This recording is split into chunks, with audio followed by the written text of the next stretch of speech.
ഇത് പൊതുവേ നമ്മുടെ കേരളം ഒരു എർത്ത് പ്രോൺ ഏരിയയാണ്. ഒരു 5.5 വരെ ചിലയിടങ്ങളിൽ ഉണ്ടാകാനായിട്ടുള്ള ചാൻസ് ഉണ്ടെന്ന് നമുക്ക് നേരത്തെ തന്നെ അറിയാം. അപ്പോൾ ഇപ്പൊ കാലേക്കൂട്ടി തന്നെ ഒരു മാസം മുമ്പ് തന്നെ നമ്മൾ ഇത് ഐഡന്റിഫൈ ചെയ്തു. കാരണം ഇത്രയും ചൂടുണ്ടാകുമ്പോൾ നമ്മുടെ ഭൂതലത്തിനുണ്ടാകുന്ന വിള്ളലുകൾ തുടർച്ചയായിട്ട് ഈ രീതിയിലുള്ള ചൂട്, തൃശ്ശൂർ നമുക്കറിയാം 40 ഡിഗ്രിക്ക് മുകളിലായിരുന്നു അവിടുത്തെ ചൂട് പലയിടങ്ങളിലും.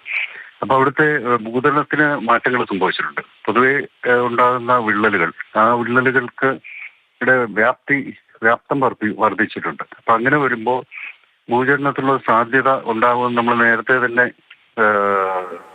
കരുതിയിരുന്നു. അപ്പൊ അതുപോലെ തന്നെയാണ് ഇത് ഉണ്ടായിട്ടുള്ളത്.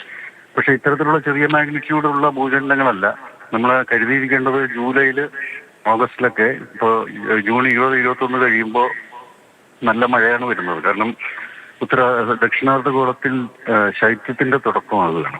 ആ ശൈത്യത്തിന്റെ തുടക്കമായതിനു ശേഷം കേരളത്തിലേക്കുള്ള വായുവിന്റെ പ്രവാഹം കേരളത്തിലേക്ക് കൂടുതൽ മഴ എത്തിക്കുന്നതാണ് വരുന്നത്. ആ മഴ എത്തിക്കുമ്പോൾ നേരത്തെ തന്നെ വിള്ളൽ വീണിട്ടുള്ള ഒരു വിള്ളലല്ല, അസംഖ്യം വിള്ളലുകൾ കേരളത്തിന്റെ ഭൂതലത്തിൽ പലയിടങ്ങളിലായിട്ടുണ്ടായിട്ടുണ്ട്, പ്രത്യേകിച്ച് മലയോര മേഖലകളിലൊക്കെ.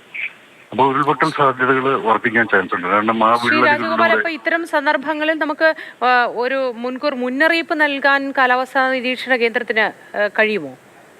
ഇല്ല, കാരണം നമ്മൾ ഭൂചലനം എവിടെ ഉണ്ടാകും, എപ്പോഴുണ്ടാകും എന്ന് പറയാനായിട്ടുള്ള ശേഷി നമ്മുടെ സാങ്കേതികത കൈവരിച്ചിട്ടില്ല. അപ്പോൾ നമ്മൾ നേരത്തെ തന്നെ ഇത്തരത്തിലുള്ള ഭൂകമ്പ സാധ്യത പ്രദേശങ്ങളിലൊക്കെ നമ്മൾ മാപ്പ് ചെയ്തിട്ടുണ്ട്. അപ്പൊ അവിടെ ഉള്ളവരുടെ അവർ മുന്നറിയിപ്പ് നൽകുക എന്നുള്ളതാണ്, സൂക്ഷിക്കണം എന്നുള്ളത്.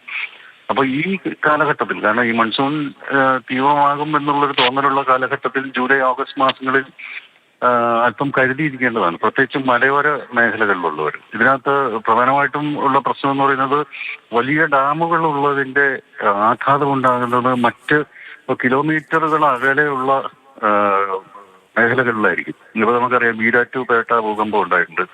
അപ്പൊ അതിന്റെയൊക്കെ കാരണങ്ങൾ ഇടുക്കിക്ക് സമീപം, ഡാമിന് സമീപം മൈക്രോ ട്രെമറുകൾ സ്ഥിരമായിട്ടുണ്ടാവുന്നുണ്ട്. പൊതുവെ ഡാം ഇൻഡ്യൂസ്ഡ് ട്രെമേഴ്സ് ആണ് അത്. പക്ഷെ മറ്റിടങ്ങളിൽ ഇപ്പൊ തൃശ്ശൂർ ഉണ്ടാകുന്നുണ്ട്. തൃശ്ശൂർ ഇപ്പോ പണ്ടും ഇതുപോലെ തന്നെയുള്ള സംഭവങ്ങൾ റിപ്പോർട്ട് ചെയ്തിട്ടുണ്ട്. തൃശ്ശൂർ അങ്ങനെ ഒരു 4 മാഗ്നിറ്റ്യൂഡുള്ളതിനെ കുറിച്ച് കൂടുതലൊന്നും ഭൂചലനം നമ്മൾ പ്രതീക്ഷിക്കേണ്ടതില്ല. പക്ഷെ എറണാകുളത്തെയാണ്, കാരണം എറണാകുളത്ത് ധാരാളം ഭൂതലത്തിൽ വലിയ മാറ്റങ്ങൾ നമ്മൾ വരുത്തിയിട്ടുണ്ട്. അപ്പൊ പൊതുവെ പലയിടങ്ങളിലും ഈ കായല് നികത്തിയിട്ടുള്ള പ്രദേശങ്ങൾ അവിടെ മനുഷ്യവാസ യോഗ്യമാക്കിയിട്ട് അത് ഉപയോഗിക്കുന്നുണ്ട്. വലിയ ഫ്ലാറ്റുകളും ഒക്കെ വന്നിട്ടുണ്ട് അവിടെ.